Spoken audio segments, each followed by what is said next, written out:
wabarakatuh. Om Swastiastu, Namo Buddhaya, Salam Kebajikan. Selamat siang teman-teman semua yang telah menyaksikan acara ini mungkin. Dan selamat datang di acara Matching Fun kita pada siang hari ini.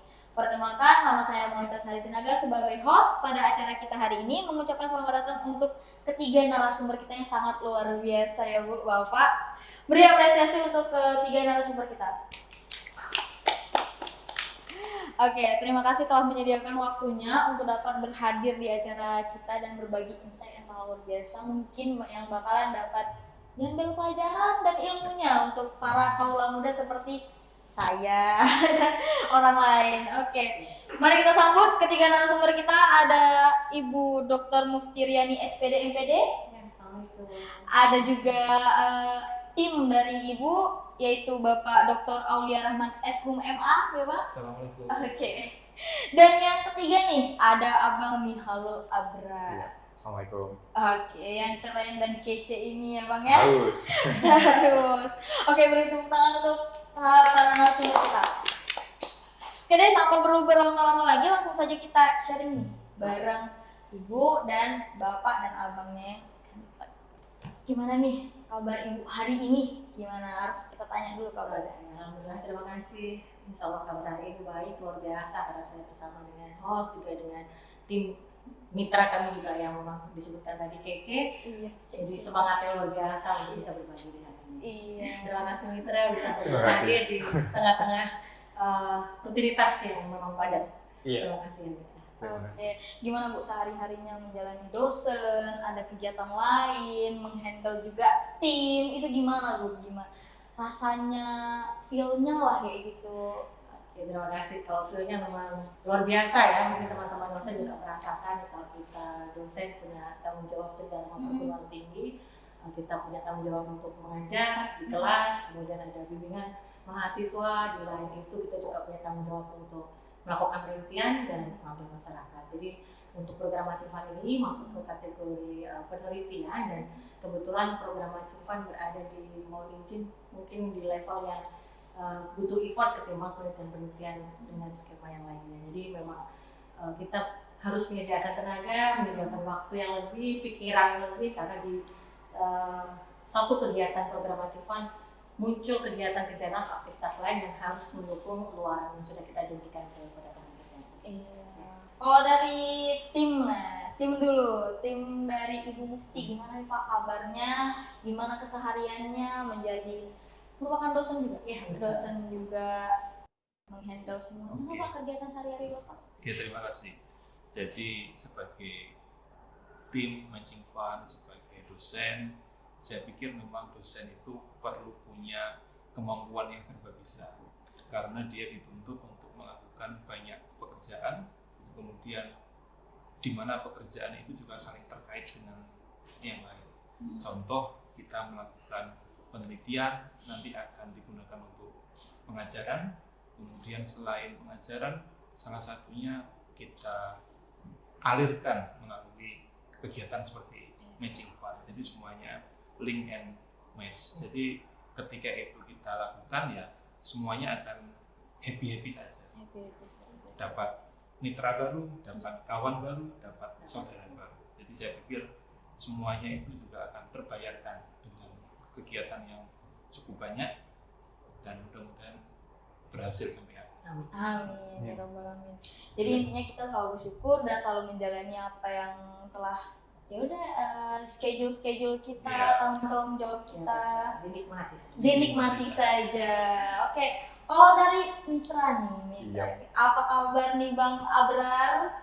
Kalau disebut mitra dan saat ini juga sebagai praktisi, saya harus selalu siap, harus selalu baik, harus selalu semangat, harus sehat juga. Harus selalu sehat ya Bang ya. Sehat itu mahal. Betul. Kayak gimana menjalani kesehariannya, sangat sibuk, mempunyai banyak cabang di mana-mana nih. Alhamdulillah. Alhamdulillah ya. Keren. Jadi karena rutinitas seperti ini tuh udah berlangsung dari beberapa tahun yang lalu ya. Jadi semuanya itu tetap ada masalah, tetap ada hambatan dan lain-lain sebagainya. Itu udah jadi sesuatu hal yang sangat biasa gitu. Jadi kita lewatinya itu dengan happy dan fun gitu. Karena bahkan tuh kita pikir kalau misal dalam satu hari itu nggak ada masalah, hidup itu rasanya biasa-biasa aja, flat. Kurang ya Bang ya? Kurang. Kurang. Gitu. Justru dengan adanya masalah, kita tuh jadi tertantang. Setelah kita melewati masalah itu, kita kan akhirnya bisa naik kelas. Gitu. Kalau kata kami ini Gen Z ini Ya. kurang ya Bang ya, hidupnya Kurang ya. tanpa masalah tuh kurang ya. Oke. Nah, di pertanyaan pertama di sini ada apa yang dimaksud dengan program matching? Terima kasih. Mungkin nanti bisa dilengkapi oleh tim kami. Iya. Tapi yang jelas program Matching Fund ini adalah satu program pendanaan dari Kementerian Riset, Teknologi dan Pendidikan Tinggi yang kemudian dikolaborasikan dengan pendanaan yang sudah dimiliki oleh mitra, baik mitranya dari dunia usaha dan dunia industri, kemudian dari instansi dan pemerintahan yang akhirnya nanti berujung pada ekosistem kolaborasi dan diharapkan bisa bersinergi secara jangka panjang dan saling menguntungkan. Itu yang paling penting. Oke, itu yang dimaksudkan dengan program matching fund tadi ya Bu ya. Ya. Oke, kita lanjut ke pertanyaan kedua, itu ada judul program yang dimenangkan dan kalau boleh tahu di sini telah berhadir salah satu susunan dari timnya ya Bu ya. Setelah Ibu menjawab nanti judul program yang dimenangkan, tolong beritahu kami semua dan teman-teman yang lagi menyaksikan ini susunan dari timnya nih. Terima kasih. Jadi judul yang kami angkat dan alhamdulillah diberikan kesempatan oleh kementerian untuk bisa dilaksanakan mengambil dari rekam jejak kami selama penelitian di tahun 2016 sampai tahun 2022. Judul yang kami angkat adalah dari artefak seni ke produk industri kreatif, implementasi model konservasi ragam hias pesisir Aceh. Nah, sebab itu mungkin nanti bisa kita diskusikan lebih lanjut mengapa kemudian kami hadirkan mitra yang dari dunia industri khususnya dunia fashion.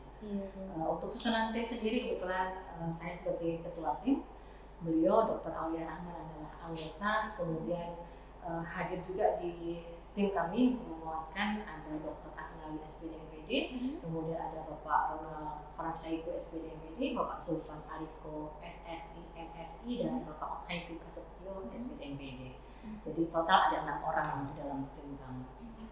Ini kalau boleh tahu Bu, timnya itu tersusun dari dosen-dosen sejarah sajakah atau FKIP sajakah atau ada dari dosen lintas jurusan ekonomi, teknik, hukum, pertanian, sebagaimana di Unsam ini sendiri ada 5 fakultas ya. Terima kasih.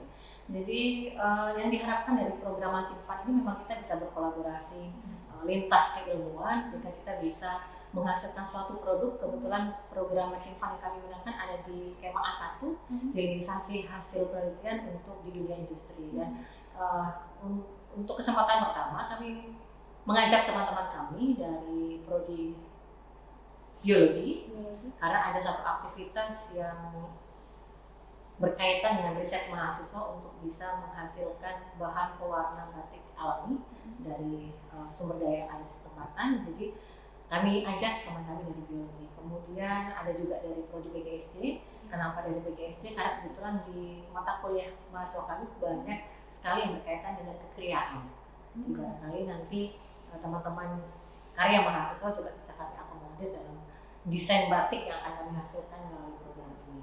Ada juga teman-teman dari prodi lain dan diharapkan memang ini bisa lintas bidang keilmuan. Sebenarnya kalau kita mau jujur masih kurang banyak kawan-kawan dosen lain yang bisa kita ajak berkolaborasi, dan setelah kita berusaha merefleksikan diri, ada banyak hal yang perlu jadi catatan perbaikan ke depan, lebih kolaboratif. Dan sebenarnya program Matching Fund ini tidak menutup kemungkinan kita berkolaborasi antar dosen dengan institusi yang berbeda.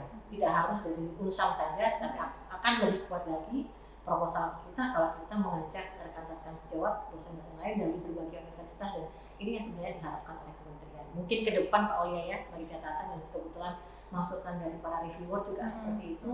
Tim kami 6 orang ini ternyata masih kurang berwarna, kurang bisa kolaboratif, masih sekitar Unsam saja. Jadi mungkin tahun-tahun depan diharapkan kita ketemu dengan para reviewer di tingkat nasional dengan berbagai ragam latar belakang ilmu yang berbeda. mohon doanya juga. Amin. Iya, amin Bu, amin. Semoga ya terlaksana ya. Program kolaborasi ya mungkin Bu ya, kolaborasi antar universitas ya Betul. untuk mengembangkan desain batik dan bisa membisniskan gitu ya Bu ya. Apa sih latar belakang dari penelitian matching fund ini sendiri? Gimana tuh? Boleh yang jauh Ibu atau Bapak, silahkan selaku tim gitu ya. Mungkin Pak Aulia bisa menjelaskan, nanti bisa kami. Oke, jadi untuk latar belakang kegiatan matching fund ini dilatar belakangi karena kami ingin mengangkat tentang konservasi ragam hias Aceh. Karena kami melihat ada hal-hal yang bisa digali lebih dalam mengenai ragam hias Aceh. Ini tentu berdasarkan dengan pengalaman penelitian yang dilakukan oleh tim kami beberapa tahun sebelumnya, yang menemukan banyak sekali potensi ragam-ragam hias Aceh yang belum diangkat dan dimaksimalkan potensinya. Sebagai salah satu contoh, ketika kita melakukan penelitian di pesisir timur Aceh, mulai dari Aceh Tamiang, Aceh Utara, kemudian sampai ke Sigli, ke Kabupaten Pidi Jaya, sampai ke Kabupaten Aceh Besar, sampai ke Banda Aceh, ternyata menyimpan potensi ragam hias yang luar biasa dan selama ini belum pernah digali secara maksimal. Sehingga tim kami mencoba untuk melakukan konservasi ragam hias. Konservasi itu artinya kita melakukan pelestarian. Jadi dengan melakukan pelestarian ragam hias, beriringan dengan pelestarian nilai-nilai dari budaya Aceh. Jadi dengan demikian, latar belakang utama dari kegiatan matching fund ini ya konservasi ragam hias Aceh dari sejarah, kemudian kita hadirkan kembali ke masa kini dengan sentuhan-sentuhan yang lebih sesuai dengan kebutuhan masyarakat, sehingga nanti diharapkan pewarisan nilai budaya juga tetap jalan. Jadi nilai-nilai sejarah jalan, nilai budaya jalan, sehingga kekayaan ragam hias Aceh tidak hanya untuk masa lalu, tapi juga bisa berguna untuk masa sekarang. Jadi kira-kira itu latar belakang. Bisa dibilang kita ini para tim dan mitra mungkin ingin lebih mengangkat lagi ya Bu ya, nilai-nilai kebudayaan yang ada di Aceh, khususnya di pesisir, dari pesisir Aceh. Boleh saya tambahkan sedikit ya, kebetulan karena mitra kami juga punya misi yang sama. Misinya adalah misi konservasi, dan mitra kami selama ini memang sudah berkarya dengan mengangkat wastra Aceh, dan saya pikir ini misi kita bisa kita gabungkan, bisa kita kolaborasikan seperti yang disampaikan tadi oleh Pak Aulia, karena kita sudah punya bank data mengenai identifikasi motif khususnya di pesisir timur Aceh. Ada salah satu hal yang kemudian kami juga penting untuk sampaikan ke masyarakat Aceh pada umumnya, karena perlu disadari bahwa sejarah masyarakat Aceh ini terbentuk dari berbagai macam etnis, berbagai macam kebudayaan yang kemudian membentuk masyarakat Aceh pada saat ini. Jadi berdasarkan motif-motif ragam hias yang kami temukan di artefak seni, kami melihat ada garis hubung antar waktu, di mana sejarah Aceh yang saat ini besar dengan syariat Islamnya juga terbentuk oleh kebudayaan pra-Islam. Jadi kalau diperhatikan pakaian yang saat ini saya gunakan ini adalah salah satu produk keluaran utama kami, yaitu batik Samudra, dan di dalamnya ada motif-motif yang kami temukan di berbagai macam artefak seni. Dari beberapa motif ini menunjukkan tadi perjalanan sejarah masyarakat Aceh dari masa prasejarah sampai kejayaan Islam saat ini. Jadi mungkin ya ada seperti kita masuk ke lorong waktu lah kita menggunakan batik Samudra ini. Kami harapkan seperti itu, dan salah satu value yang membedakan batik Samudra mungkin dengan batik lain yang sudah pernah ada adalah kami ingin melakukan konservasi seperti tadi Pak Aulia sampaikan. Batik Samudra bukan hanya baju yang dikenakan, tetapi ada nilai filosofis, ada perjalanan sejarah, dan edukasinya salah satu juga akan dituangkan dalam bentuk label informasi motif. Jadi nanti akan kami tempelkan barcode yang pada saat pengguna atau pemakai batik menggunakan pakaiannya bisa men-scan barcode-nya, nanti akan muncul sumber pengkaryaan batik dalam bentuk augmented reality. Jadi kami harap bukan hanya pakaian yang digunakan, mereka paham nilai filosofinya, dan bahkan tahu sumber pengkaryaannya dari mana. Jadi kami melihat sayang sekali bahwa beberapa tahun terakhir kami melakukan perjalanan dari satu tempat ke tempat lain, menemukan berbagai macam artefak seni yang kaya dengan nilai sejarah dan nilai filosofi kebudayaan, ada juga nilai sosial di sana, dan kami harap ini bisa juga kemudian ditransmisikan kepada generasi kita. Oh gitu. Berarti salah satu produknya ini udah ada Ibu pakai sekarang Ya, ini. gitu. Kalau boleh tahu nih Bu, di salah satu corak di sini ini. Kalau yang tertarik sama ini sih. Karena kan ini selalu ada di buku-buku gambar sekolah-sekolah, selalu ada, kan? Nah, ini Bu artinya apa nih Bu? Ya, oke, sebelum sampai ke sana, Mbak April sebagai mitra kami sudah pernah berkeliling ke seluruh Aceh menanyakan apakah anak-anak kita, generasi muda kita paham dengan motif-motif dasar ini, motif dasar Aceh. Mereka paham atau tidak? Yang mereka kenal beberapa hanya pintu Aceh dan rencong. Iya, itu. Sedangkan di artefak seni tadi sudah menyimpan berbagai macam kekayaan bangsa Aceh yang bisa kita wariskan. Kalau tadi yang disampaikan ini adalah salah satu bunga. Ada beberapa ahli mengatakan bunga teratai di dalam kebudayaan Aceh itu dibuat atau digambarkan dengan 4 kelopak. Jadi kalau dalam istilah, mohon maaf kalau kita tadi bicara soal kebudayaan pra-Islam, Anda disebut dengan Patma atau bunga teratai, dalam bahasa setempat disebut dengan bungung sirih. Bungung sirih gitu. Dan ini sebenarnya melambangkan keabadian yang diyakini oleh masyarakat pra-Islam. Dan itu muncul kalau kita lihat Anda di rumah-rumah kuno, ada di nisan-nisan para saudagar, di nisan para ulama, dan apa salahnya kalau tidak kita tuangkan kembali ke motif batik kita. Jadi ini hanya salah satu, salah satu ahli yang mengatakan digambarkan dengan 4 kelopak, tetapi ternyata di lapangan juga kita temukan beberapa gambaran teratai itu dengan desain yang lebih mewah, yang lebih megah. Mungkin salah satunya juga kita sudah tuangkan dalam desain batik yang kami sebut dengan Patma Raya, seperti gunungan di Banda Aceh, itu lipatan-lipatannya juga merepresentasikan lipatan-lipatan teratai, dan itu digunakan oleh masyarakat Pak Islam dalam spiritualitas. Nah, di dalam baju produk ini yang Ibu kenakan, ini kalau boleh tahu ada berapa motif nih? Nah, ada berapa motif? Jadi secara garis besar kalau motif yang ini ada 5 ragam hias yang digunakan. Dimulai dari tadi ada bunga cilik atau bunga teratai, kemudian ada, mohon izin sebelah sini itu ada bunga matahari. Kebetulan hari ini tidak dipakai juga oleh mitra kami. Kami punya satu desain batik yang sangat megah dengan gambaran bunga mataharinya, dan kami temukan itu juga beberapa di rumah-rumah adat lama ya. Jadi sangat sayang sekali kalau hanya kita lihat di museum begitu atau di tempat-tempat yang jarang dikunjungi orang. Jadi pada saat kita pakai, kita gunakan di pertemuan-pertemuan nasional, bahkan sudah dibawa internasional oleh mitra kami. Ini akan bisa terus kita banggakan dari satu generasi ke generasi berikutnya. Ada lagi kemudian di bawah ini yang sebenarnya masih sedikit kontroversial, ini disebut dengan makara.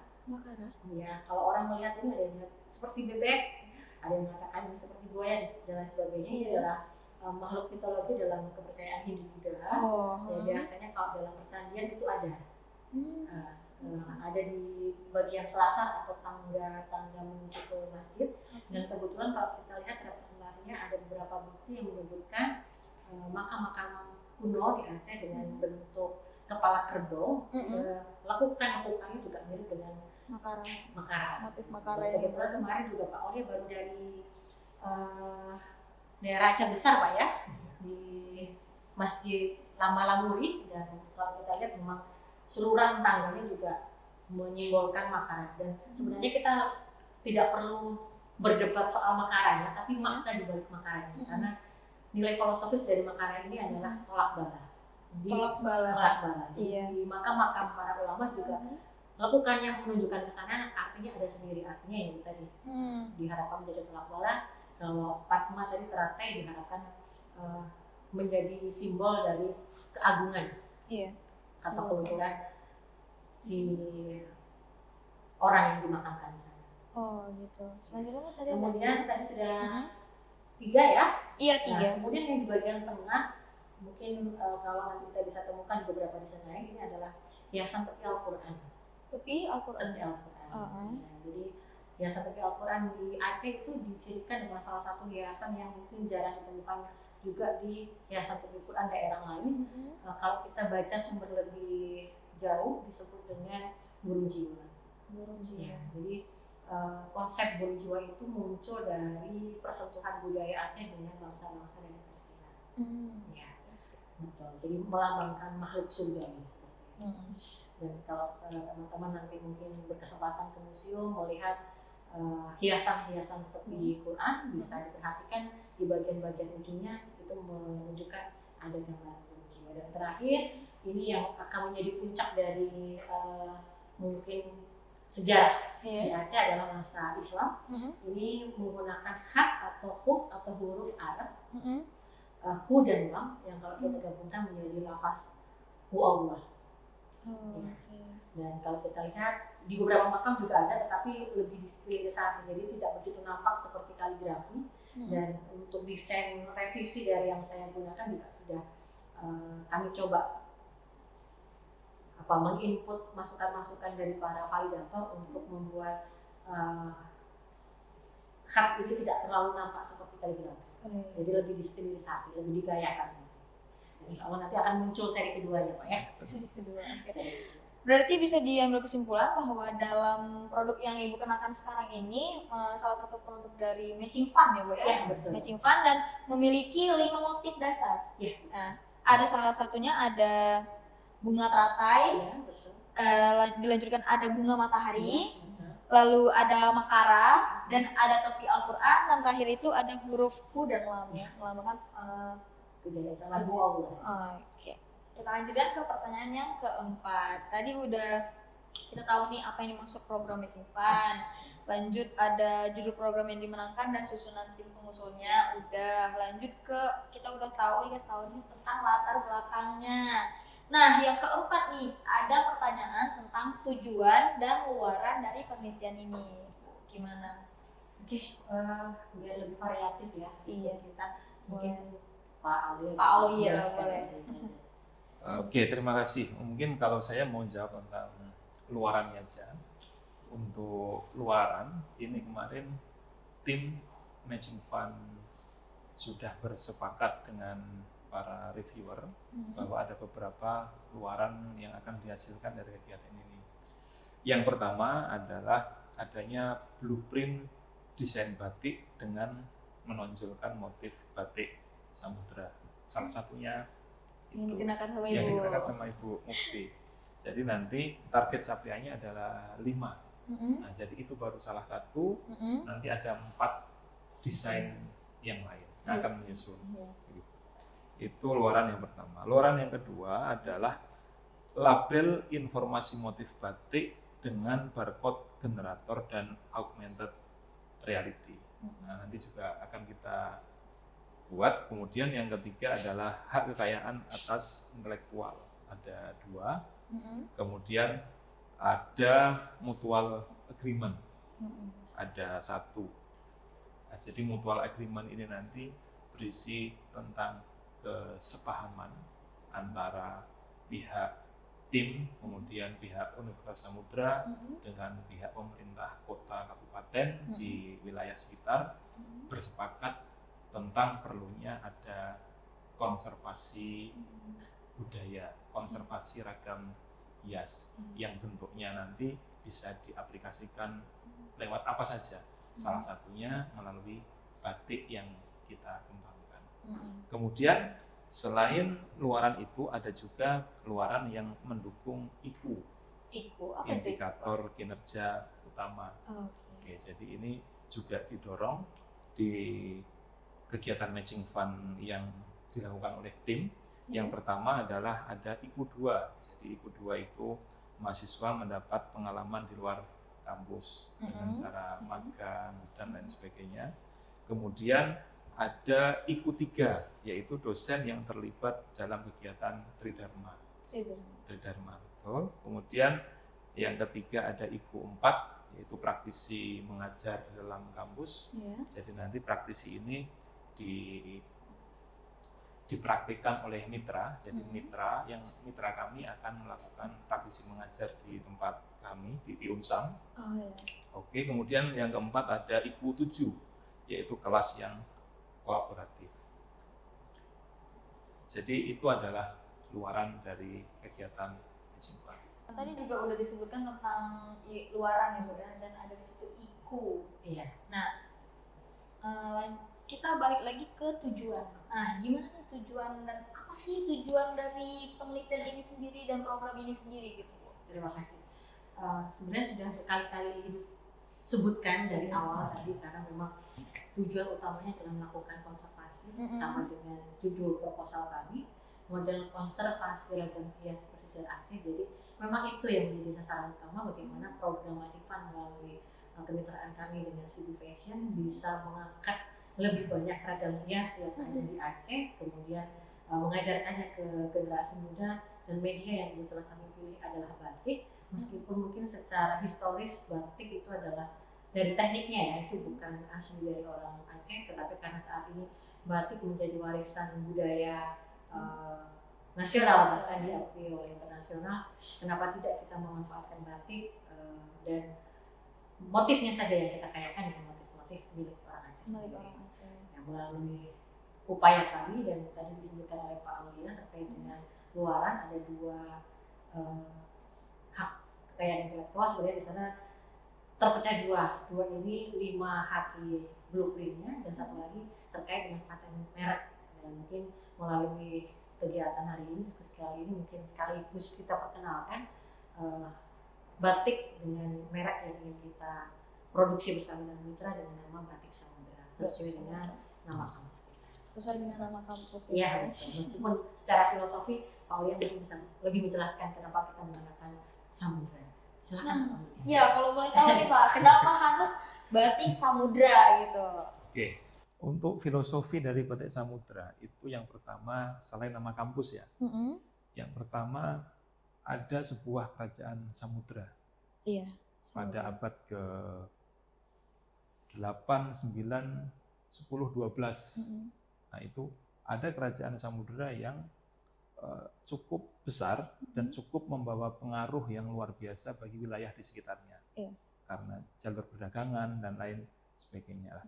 Kebesaran kerajaan samudra menjadi salah satu simbol landasan kita. Kita pengen Batik Samudra juga sebesar kerajaan samudra. Jadi mudah-mudahan itu bisa tercapai. Yang kedua, samudra bisa berarti lautan luas. Lautan luas. Ya, lautan luas. Jadi kami ingin Batik Samudra kita, tim yang Matching Fund dengan mitra CB Fashion itu bisa persebarannya bisa seluas samudra. Seperti itu. Jadi filosofi dari kenapa kita mengambil nama Batik Samudra kira-kira seperti itu. Jadi tidak hanya merefleksikan ke nama universitas, tapi juga ada nama kerajaan samudra. Dan juga ada samudra lautan luas. Jadi kira-kira seperti itu. Jadi nama adalah doa, mudah-mudahan seperti itu. Ya, semoga Batik Samudra kita ini sangat meluas ya Bu ya, dan sukses dan dapat membuat pengaruh ya, seperti Bapak bilang, membawa pengaruh besar seperti kerajaan samudra. Dan semoga aja nih bisa Batik Samudra ini menjadi ikon Kota Langsa sendiri ya Bu ya. Oke, ini ada pertanyaan selanjutnya, itu bagaimana menentukan mitra. Nah, dari tadi nih kita selalu menyebutkan nih mitra. Apa sih mitra dan bagaimana menentukan mitra itu sendiri Bu? Oke. Sebenarnya kalau program Matching Fund ini kita akan bermitra secara main, bertemu di websitenya Kedirepa, apa yang kami tawarkan, keunikan apa yang kami miliki, kemudian keunggulan-keunggulan apa yang kami tawarkan melalui program kami, kemudian matching cocok dengan apa yang dibutuhkan oleh mitra atau cocok dengan bidang industri punya mitra. Secara konseptual kami sebenarnya bertemu secara maya melalui webnya Kedirepa. Dan kenapa kemudian kami memilih? Pertama karena memang kami punya misi yang sama, yaitu misi konservasi, kemudian ada misi sustainable gitu. Artinya memang mitra kami juga selama ini berproduksi dengan memperhatikan banyak aspek, tidak ada limbah industri begitu, kemudian hal-hal lain yang terkait dengan bisnis industri ini tetap berpihak pada alam gitu. Dan salah satu aktivitas kami juga berharap batik samudra ke depan bukan hanya menggunakan pewarna tekstil tapi juga menggunakan pewarna alami. Dan kemudian ada kesamaan visi dan misi yang lain terkait dengan penguatan sumber daya lokal. Karena mitra kami dalam CV-nya juga menyebutkan mereka memiliki wacana tentang memperkuat perempuan atau sumber daya perempuan di bangsa atau women empowerment. Jadi beberapa aspek itu tadi kami rasa cocok misinya dengan kami, dan kebetulan kami yakin mitra kami akan mendukung upaya kami bukan yang 100% tapi juga 1000%. Dan sudah terbukti dari banyaknya aktivitas kegiatan yang sudah kita lakukan, memang luar biasa yang diberikan oleh mitra all out dalam program ini. Oke, nah itu sedikit bagaimana sih menentukan mitranya gitu kan, dan mitra itu apa gitu. Nah, kita lanjut di sini telah berhadir narasumber kita dari mitra itu sendiri, yaitu Abang Mihalul Abrar. Nah, kami dari kampus Universitas Samudra ini juga sudah beberapa kali menghadirkan Bang Mihalul Abrar ini sebagai pemateri dan narasumber bagi berbagai kegiatan. Contohnya kemarin tuh ada di Manajemen Fest ya Bang ya? Iya betul. Manajemen Fest sebagai pemateri yang sangat luar biasa, insightful banget ya Bang ya. Acaranya keren walaupun hujan badai, tetap ditempuh nih Pak. Untuk dari itu bukti semangat sebenarnya. Bukti semangat dari narasumbernya sendiri juga iya, audiensnya juga iya, dan panitia yang sangat luar biasa juga iya. Oke. Nah, Bang Mihalul Abrar ini selain menjadi narasumber nih di hari ini, beliau juga sekaligus selaku Presiden Director CB Management atau CV Sentral Batik. Oh, jadi kepanjangan dari CB ini Sentral Batik. Sentral Batik, betul. Oh, kalau boleh tahu Bang, itu kenapa sih harus jadi Sentral Batik? Kenapa namanya itu gitu? Ya, karena itu diambil dari sebuah harapan sebenarnya bahwa batik kan kalau misal di Aceh itu memang ada batik, tapi tidak terlalu dikenal. Kita sebut saja seperti di Unsam saja lah. Ada berapa banyak dosen yang menggunakan setiap hari Sabtu atau Kamis sebagai bentuk kecintaan pada batik, tapi batik yang digunakan adalah batik motif Aceh. Bisa dihitung pakai jari gitu. Itu dosennya, belum lagi mahasiswanya. Mungkin nggak ada. Gitu. Makanya dari awal tahun 2012 sejak mendirikan perusahaan CV Sentral Batik, ada harapan bahwa sentral batiknya Aceh itu ada di sini loh. Ada di Langsa ya Bang ya tempatnya ya. Betul. Jadi itu yang buat kenapa nama bisnis yang Abang buat ini jadi Sentral Batik ya. Betul. Oke, nah di sini kan kita mau tahu nih prestasi apa nih yang udah dicapai dari Abang sendiri, dan tokonya lah sebenarnya. Bisnis Abang sendiri itu apa sih prestasi-prestasi sebenarnya yang dicapai? Kalau misal prestasi biasa aja ya, paling cuma membawa motif Aceh ke internasional. Itu gitu. luar biasa dong. Enggak, itu masih biasa karena harapannya itu lebih dari itu sebenarnya. Gitu. Harapannya kan kita dikenal bukan cuma di luar, tapi di dalam juga dikenal gitu. Karena tantangan saat ini itu bukannya memperkenalkan budaya Aceh keluar, tapi membuat budaya Aceh ini oleh orang dalam sendiri gitu. Karena makin kemari itu budaya Aceh itu makin kehilangan identitas karena sebut saja ya anak muda saat ini itu makin suka dengan sesuatu hal yang berbau impor. Motifnya motif dari luar, gayanya gaya Bangkok. Gitu. Nggak ada identitas daerah tuh hampir hilang begitu.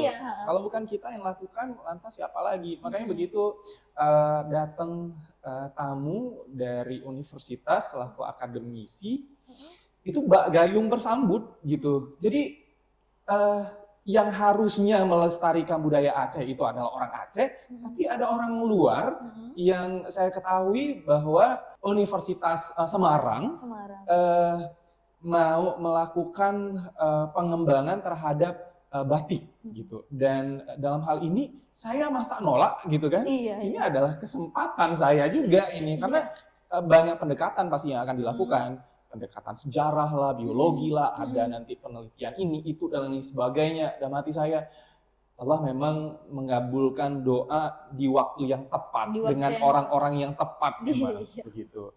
Jadi ya alhamdulillah kalau misal sebelumnya saya berusaha melakukan hal ini itu secara mandiri. Bahkan saya tuh pernah tuh keliling Aceh untuk melakukan komunikasi dengan pihak sekolah, kemudian juga saya melakukan audiensi dengan para pejabat. Itu tuh yang saya harapkan nggak dapat gitu. Bahkan saya pernah melakukan audiensi dengan siswa dari 100 siswa yang saya tanyakan, belum ada 10 siswa yang bisa menjawab pertanyaan dari saya mengenai motif yang saya sediakan. Ada 2, motif pintu Aceh dan juga motif rencong. Bahkan belum tentu ada 10 orang dari 100 orang yang bisa menjawab dengan benar. Gitu. Jadi ini nih, kekhawatiran ini harusnya menjadi kekhawatiran kita bersama, pemerintah juga gitu. Tapi begitu ketemu dengan pihak pemerintah juga nggak menyadari bahwa ini adalah masalah besar untuk 10 tahun yang akan datang, 15 tahun yang akan datang, 20 tahun yang akan datang. Identitas kita ini udah hilang gitu. Jadi seperti itu. Ya sih, bisa takutnya ya Bu ya, Aceh ini kehilangan identitas. Tapi dengan cara dan program penelitian seperti ini ya kan mengangkat motif-motif dasar dari Aceh. Jadi kita pun mahasiswa-mahasiswi nih contohnya, karena kan ini dari Samudra sendiri dan bermitra sama Cibi ya kan. Jadi semoga aja mahasiswa-mahasiswi ini bisa memakai barang-barang yang bisa meningkatkan identitas Aceh sendiri mungkinnya, dan didapatkan di Langsa ini sendiri. Oke. Selain sudah membawa nama, memperkenalkan motif Aceh ini ya Bang ke internasional, apa nih Bang? Kalau itu kan dari luar, nah yang dari dalamnya nih, selain dari yang udah ke sekolah-sekolah, ke pemerintah gitu, apa tuh Bang? Kalau yang saat ini dilakukan itu, saya tahun 2019 itu sudah membuat motif, totalnya ada lebih dari 50 motif. Baik motif dari Aceh Timur, Kota Langsa, Aceh Tamiang, kemudian Aceh Besar, Gayo, itu semuanya saya angkat gitu. Kemudian saya kan menawarkan motif-motif ini ke pemerintah tentu, karena mereka sebenarnya memiliki kebijakan untuk menentukan aturan, misal pakai batik, kalau bisa tuh batiknya batik Aceh gitu. Apalagi kalau diproduksinya itu di Aceh begitu kan.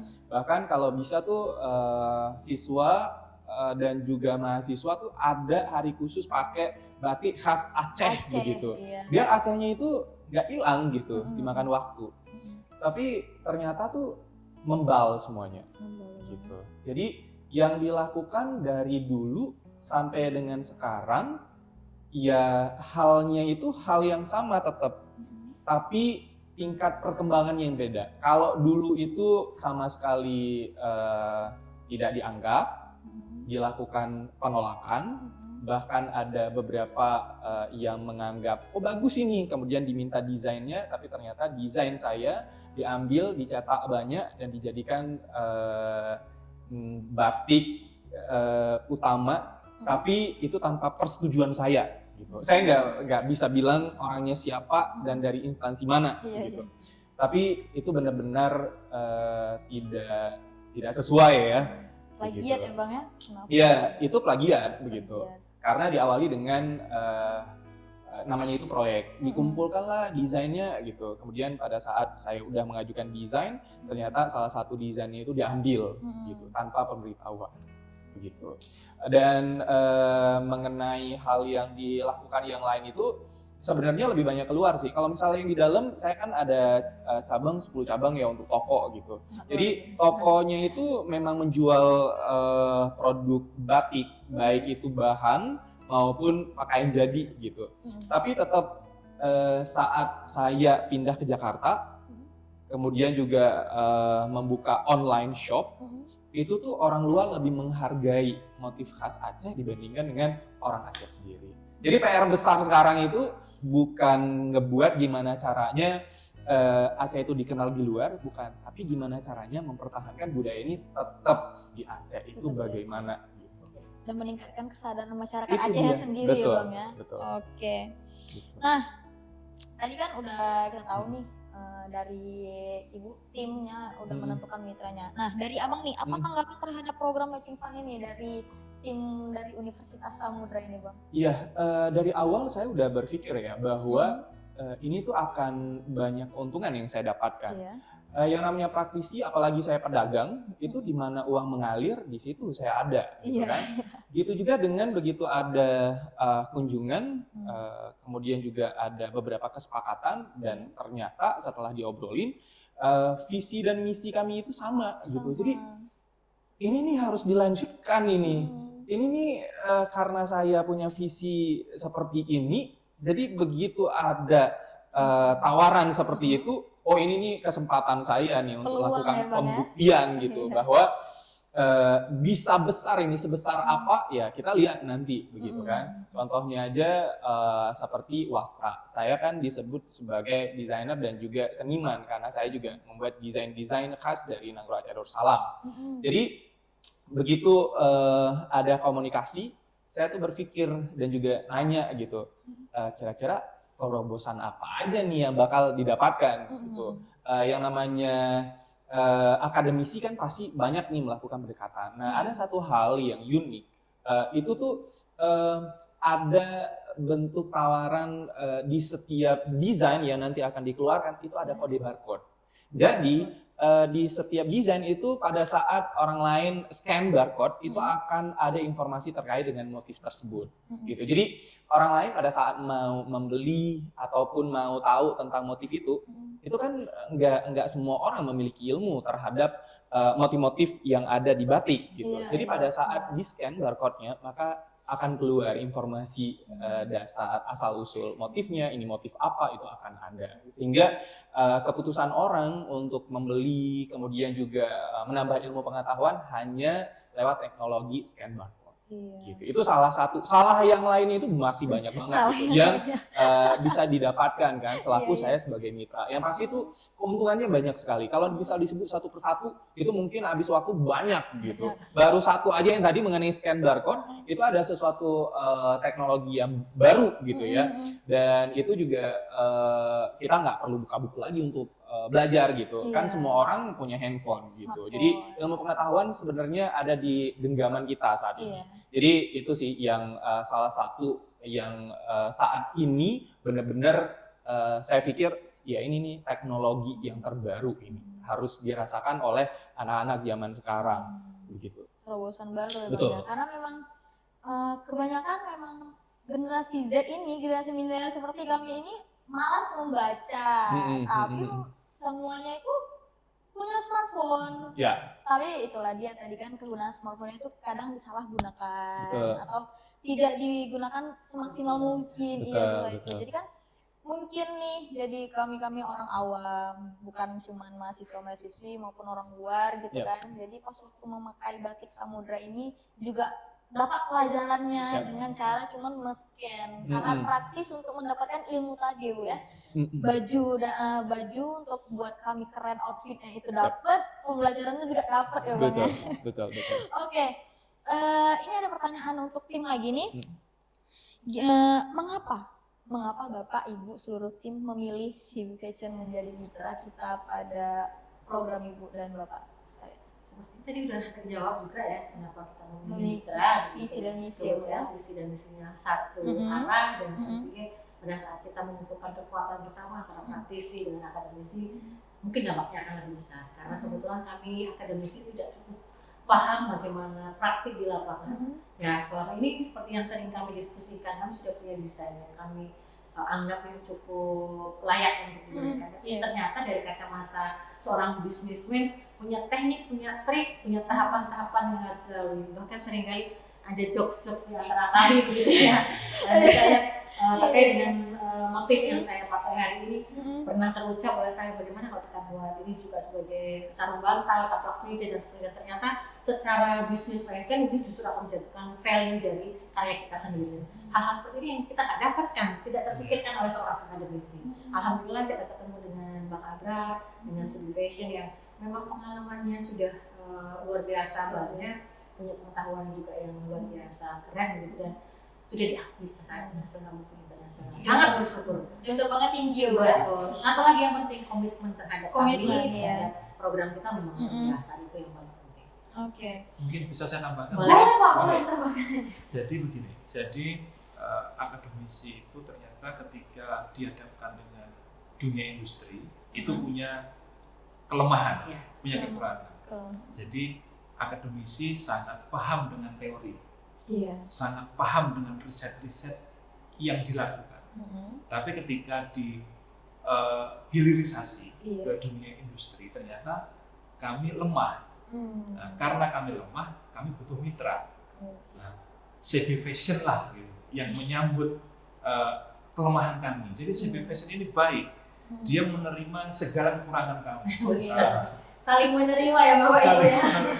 Saling melengkapi. Sebenarnya yang lebih banyak menerima dari pihak mitra kan. Soal bisnis tadi memang mengerjakan bidang kami jadi. Iya. Nah, Kan biar lebih sempurna. iya betul. Jadi kehadiran mitra itu membantu untuk menutup kelemahan kami, sehingga apa yang dilakukan oleh tim matching fund dari para akademisi ini bisa dihilirisasi oleh praktisinya yang juga punya pengalaman jam terbang. Jadi Betul. kira-kira begitu. Pak, apa sih yang menarik dari selain dari hal-hal yang tadi yang seperti visi dan misi sama, teknologi yang sangat keren tadi luar biasa, inovatif gitu, itu apa Bang? Value Aceh itu akan lebih memiliki nilai gitu apabila dilakukan dengan banyak pendekatan. Itu tuh sudah terbukti gitu. Contohnya aja pada saat kalau misal kita sebagai orang Aceh nih mengangkat motif pucuk rebung misal ataupun motif pintu Aceh, motif pintu Aceh misal, itu tuh udah hal yang biasa. Kita juga menerimanya, ya iya itu motif Aceh memang, gitu kan. Tapi begitu ada orang luar, saya menyebut kalau saat ini dari pihak akademisi itu ada orang luar karena lulusannya lulusan luar Semarang gitu kan, datang kemari kemudian melakukan penelitian, kemudian berusaha untuk mengangkat motif khas dari Aceh. Ini tuh banyak sekali perbedaan gitu pada saat orang Aceh sendiri yang mengangkat gitu. Yang pertama adalah dari segi pendekatannya pasti berbeda gitu. Kemudian karena yang diangkat juga batik kan, di situ tuh ada proses pewarnaan. Kalau misal kita sebagai praktisi ya pewarnaan aja, yang penting warnanya lekat, kemudian juga tahan lama, udah bagus gitu. Ya, tapi dari akademisi itu lain gitu. Ada pendekatan dari teori biologi mungkin, ada prosesnya. Kemudian ada pembuktiannya kalau misal melakukan dengan cara alami itu tuh bagusnya seperti ini, kalau lewat dengan kimia itu efeknya akan begini. Itu bisa dibuktikan secara ilmiah gitu. Sedangkan kami selaku praktisi yang penting kan untung gitu. Yang penting tuh nggak bawa masalah gitu kan. Gitu. Jadi hal-hal seperti ini, kelebihan-kelebihan yang lain yang kami dapatkan sebagai praktisi ya, begitu ketemu dengan akademisi maka insight kami itu akan berbeda. Salah satu yang lain juga mengenai sustainable gitu. Nah, saat berbicara mengenai sustainable, saya saat ke Jakarta dan bergabung dengan asosiasi yang ada di sana, kumpulan desainer namanya Indonesia Fashion Chamber, dan di sana tuh mulai belajar mengenai sustainable itu seperti apa, sustainable fashion gitu. Dan saya menyadari, oh ternyata selama ini fashion banyak sekali ya mudaratnya terhadap pencemaran lingkungan gitu. Kemudian dengan apa yang ditawarkan oleh pihak akademisi di kerjasama ini, itu tuh ada pembuktian lewat melakukan pewarnaan alami dari batik yang nantinya akan diangkat. Itu tuh berarti cocok dengan apa yang saat ini saya pelajari di tingkat nasional gitu. Sehingga kalau misal hal-hal ini dibahas di tingkat kampus, misal dengan mahasiswa mungkin masih mendengar hal ini tuh masih belum masuk gitu, karena kategori sustainable fashion yang tidak mencemari lingkungan itu seperti apa, itu kan belum masuk gitu. Makanya saya pikir, oh ya dengan cara ada kerjasama dengan pihak akademisi yang sedang melakukan penelitian nih, ini adalah kesempatan bagus juga buat saya, yang saya merupakan anggota dari organisasi yang ada di nasional, untuk ikut mengkampanyekan gitu. Jadi kita tuh seperti yang di awal disampaikan, kita tuh visi dan misinya banyak sama bener sama. gitu. Jadi itu sih sebenarnya. Mungkin kalau misal dari kata-kata visi dan misinya apa-apa aja, A to Z. Sebenarnya bukan A to Z aja, tapi E-nya dari A tuh banyak tuh penjabarannya gitu. Yang pada saat kita melakukan praktek di lapangan itu ternyata poin-poinnya itu sangat banyak gitu. Jadi kalau kelebihannya memang sangat banyak, keunikan juga iya. Begitu nyampe di lapangan juga itu ternyata tuh lebih banyak yang kita dapatkan selain yang sebelumnya udah direncanakan. Iya, berarti beberapa hal yang tadi dipaparkan itu sangat menarik ya Bang ya. Iya. Yang membuat dari pihak CB Fashion tuh kayak ini Iya.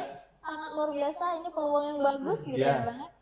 Oke, nah apakah yang tadi Abang bilang tadi ini Abang jabarkan itu udah termasuk dalam kontribusi yang telah ditawarkan atau sudah dilakukan nih sama pihak akademisi? Ya, itu kan tentunya proses ya. Sampai saat ini kita menjalankannya itu melebihi dari ekspektasi. Jadi awalnya kan kita berencana untuk melakukan A, B, C, D gitu kan. Ternyata sampai sejauh ini nggak ke D, tapi sudah hampir ke K gitu. Jadi oh ya, ini waktunya saya juga melakukan hal yang saya bisa lakukan. Contohnya seperti saya ini di bulan Oktober ada acara Indonesia Syria Economic Festival, acaranya itu di Jakarta. Yang rencana saya juga akan menaikkan batik samudra untuk ditampilkan di show saya gitu. Dan itu skala internasional gitu. Acaranya itu di Jakarta. Kemudian juga saya berkesempatan untuk ke Afrika Selatan nantinya. Dan saya masih berencana untuk menaikkan motif samudra dan seperti harapan dari tim di awal menyampaikan bahwa samudra ini kan maknanya samudra ya, luas begitu. Kemudian juga ada kerajaan pada zaman dahulu yang sampai sekarang itu kita masih bisa mempelajari karena pengaruhnya itu sangat besar. Gitu. Dan saya mengupayakan batik samudra ini, saya lah orang yang membawa ke tingkat nasional dan juga internasional. Dan saya harapkan, udah saya bawa tuh ke sana, teman-teman yang ada di Unsam, mahasiswa, dosen, dan seluruh perangkatnya, itu juga bangga dengan apa yang kita miliki, gitu kan. Pasti bangga. Bener, kan, gitu.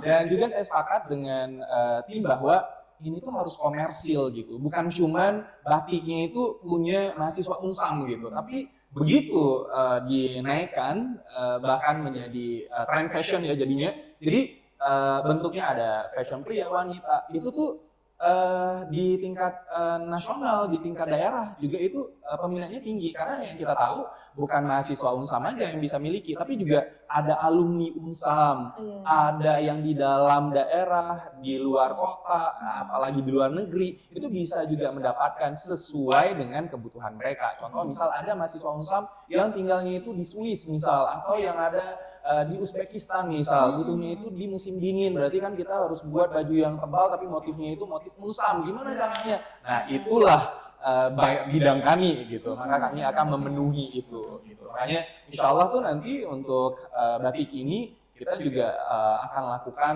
dengan cara komersil, maksudnya harus ada sesuatu hal gitu yang kita dapatkan, bukan cuma sekedar penelitian saja. Makanya saya juga sangat berharap bahwa program ini bukan cuma di tahun ini saja, tapi juga terus berkelanjutan. Dan juga manfaatnya bukan cuma dirasakan oleh mahasiswa Unsam, saya, tapi juga semuanya merasakan manfaat.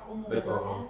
Terlihat betul ya bagaimana komitmen mitra sangat luar biasa ya untuk bisa mensukseskan program ini. Jadi tadi banyak sekali disampaikan, ada di tingkat nasional, kemudian ada di internasional. Mungkin sekaligus ini ada satu hal lagi yang mungkin akan kita lakukan bersama. Kalau tadi perencanaannya 1 sampai 12, A sampai D, tapi kemudian kita bisa melewati dari itu karena kami memang betul-betul serius untuk bisa menghasilkan batik samudra ini jangka panjang, bukan hanya berhenti di tahun ini.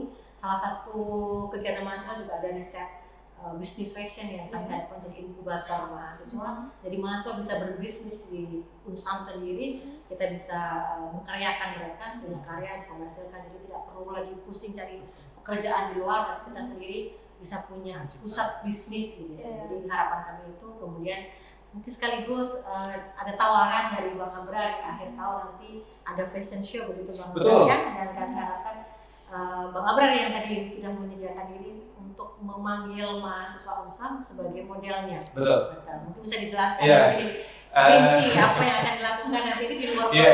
program Iya. Betul. Dari tahun lalu kita sudah mengadakan namanya Lansa Fashion Kreatif. Iya. Jadi semua yang berhubungan dengan fashion kreatif, pelaku ekonomi kreatif yang asalnya itu dari Kota Langsa, kita lakukan kolaborasi dan kita naikkan dalam bentuk acara fashion show. Tapi di acara fashion show itu juga nanti akan ada drama, bukan drama seperti yang kita pahami bahwa iya bukan gitu. Tapi di dalam show dan di atas catwalk itu akan dramatik begitu. Ada suasana hujannya, ada asapnya dan lain-lain sebagainya kita akan tampilkan di situ. Yang tujuannya itu adalah kita tuh menggabungkan hasil usaha dari teman-teman pelaku UMKM dengan saya fashion begitu. Dan tahun ini di bulan 12 nanti juga akan dilakukan acara serupa. Namun karena yang kita naikkan nanti salah satunya adalah batik Unsam, maka agar identitas Unsam ini memang benar-benar memiliki passion dan juga ruhnya, maka harus mahasiswa Unsam yang menjadi modelnya. Makanya saya sampaikan dibutuhkan 12 orang pria dan 12 orang wanita untuk jadi model begitu di acara nanti. Dan untuk looknya ataupun baju yang udah kita siapkan itu memang jumlahnya itu banyak gitu. Dan saya berharap setelah acara itu maka nilai batik Unsam ini menjadi lebih tinggi gitu nilainya gitu. Bukan cuma baju biasa, bukan batik biasa ini gitu. Jadi begitu ditampilkan dalam bentuk fashion jalan di runway itu tuh memang kelasnya tuh kelas tinggi sudah gitu. Jadi siapapun yang punya tinggi minimal 173 ke atas untuk pria dan 165 untuk wanita, silahkan boleh hubungi saya langsung atau tim saya. Nantinya kita akan melakukan pelatihan. Ya, jadi pelatihannya lebih kurang sekitar 2 minggu. Kemudian ada fitting baju, kemudian baru hari H. Begitu. Kayaknya dari kriterianya MC tidak bisa ikut karena memang cuma 153 tingginya. Oke. Kalau kayak gitu berarti dari tim akademisi tidak salah Bu memilih Bu Mitra dengan si fashion yang sangat jam terbang Anda tinggi, visi misinya udah juga mantap ya Bu ya. Keberuntungan luar biasa. Oke. Segitu aja, tapi sebelum kita mengakhiri sesi tanya jawab, selain dari yang sudah dipaparkan tadi, coba dari saya nih dan teman-teman sekalian yang lagi menyaksikan mungkin ya, pengen tahu harapan kedepannya dari pihak akademisi maupun dari pihak kita, itu apa sih harapan kedepannya itu gimana? Kalau saya pribadi harapannya karena ini adalah batik Samudra, bisa jadi kekuatan bersama dari Samudra, mungkin bisa membantu percepatan PLU, status PLU, teman-teman dosen, teman-teman mahasiswa bisa sama-sama berkolaborasi mewujudkan ini menjadi kenyataan, bisa menjadi satu pusat bisnis bersama yang bukan hanya untuk tim kecil kami tetapi juga lebih luas lagi. Dan tentu ke depan kami juga berharap pihak mitra akan terus berkolaborasi dengan kami, tidak berhenti hanya di tahun ini tapi pasti ada kelanjutan program-program berikutnya apapun bentuknya, dan salah satunya tetap kita punya misi konservasi nilai budaya dan sejarah masyarakat Aceh. Ke depan mungkin ada ide-ide lain terkait dengan pemajuan budaya, kami berharap juga mitra bisa terus membuka diri untuk berkolaborasi dengan kami tim ataupun dengan Universitas Samudra. Nah, kalau dari mitra sendiri ya, harapannya gimana? Ya harapan saya besar banget.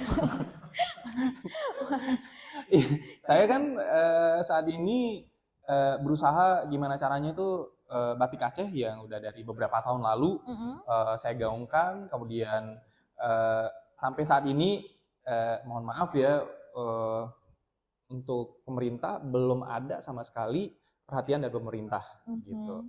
Dan saya berharap pemerintah ngeliat aja dulu, kemudian setidaknya memberikan dukungan untuk bisa mengembangkan, dan juga saya berharap juga dengan tim matching fund mendorong adanya sebuah kebijakan untuk bisa membuat budaya khas Aceh ini bisa terus lestari dan dikenal oleh generasi penerus kita nanti, karena kita memiliki ragam hias yang sangat banyak gitu dan juga sangat berpotensi komersil gitu.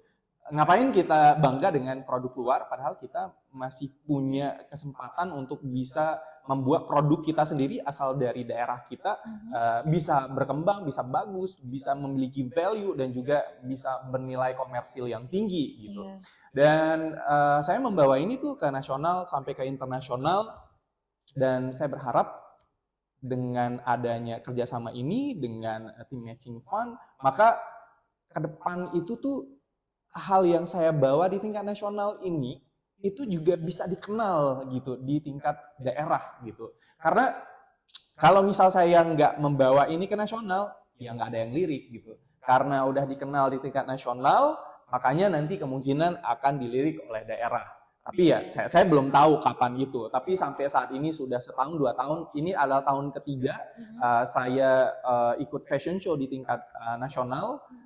Dan itu tuh dikenalnya di tingkat nasional, belum di tingkat daerah. Saya berharap bahwa dimulai dari mahasiswa yang ada di Unsam ini mulai ngelihat produk lokal yang diproduksi dari daerah dan mencobanya.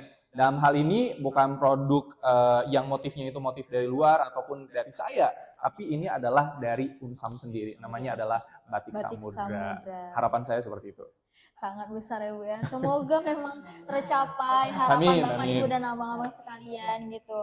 Gimana nih teman-teman, acara kita nih talk show pada hari ini sangat seru dan pastinya dapat pengalaman menambah ilmu ya Bang ya dari Bapak, Ibu dan Bang Abrar sendiri. Terima kasih kepada Bapak Aulia dan Ibu Miftah dan Abang Mialul juga. Bu Mufti, Bu Mufti yang telah memberikan kita semua ya, terutama saya sebagai host ya di sini gitu, dan teman-teman sekalian yang sedang menyaksikan penayangan talk show Matching Fund ini, dan memberi jawaban yang sangat insightful dan inspiratif banget nih gitu kan bagi kaula muda gitu, bagi masyarakat umum khususnya daerah Langsa ya, untuk makin meningkatkan kesadaran diri sendiri akan kebudayaan dari Aceh itu sendiri ya Bu ya. Sekian talk show kita bareng Bu Mufti, Pak Aulia dan Bang Abrar. Semoga semua ilmu yang disampaikan oleh Ibu dan Bapak dan Abang sekalian ini dapat memberikan manfaat bagi kita semua. Amin. Nah, gimana nih teman-teman dari acara talk show ini? Pasti seru, yang tadi dibilang kan dapat ilmu juga, dapat wawasan lebih luas ya dengan penjabaran dari Abang Abrar ini yang sangat memiliki jam terbang sangat tinggi ya, sangat luar biasa. Udah bukan di tingkat daerah, tingkat nasional, bahkan udah tingkat ke internasional loh ya. Oke, tapi sayangnya kita harus berpisah nih teman-teman. Gak apa-apa ya Pak? Iya harus. Ada pertemuan, ada perpisahan. Iya itu kan, di penghujung acara ini kami mau mengucapkan terima kasih sama narasumber kita. Ada 3 ya yang sangat luar biasa, ilmunya juga luar biasa. Udah yang telah mau berbagi bersama kita semua di sini. Selain itu kami juga mau berterima kasih kepada semua teman-teman yang di rumah yang sedang menyaksikan penayangan acara talk show Matching Fund ini, yang sudah sangat antusias mungkin ya kan. Semoga di next project Unsam News ini kita dapat berjumpa lagi bersama saya sebagai hostnya. Oke deh, mohon maaf apabila saya selaku host pada siang hari ini melakukan kesalahan nih. Saya Maulita Sari Sinaga izin untuk menutup acara pada hari ini. Wassalamualaikum warahmatullahi wabarakatuh. Shalom, Om Swastiastu, Namo Buddhaya, Salam Kebajikan. Sampai jumpa teman-teman dan terima kasih atas keseruannya.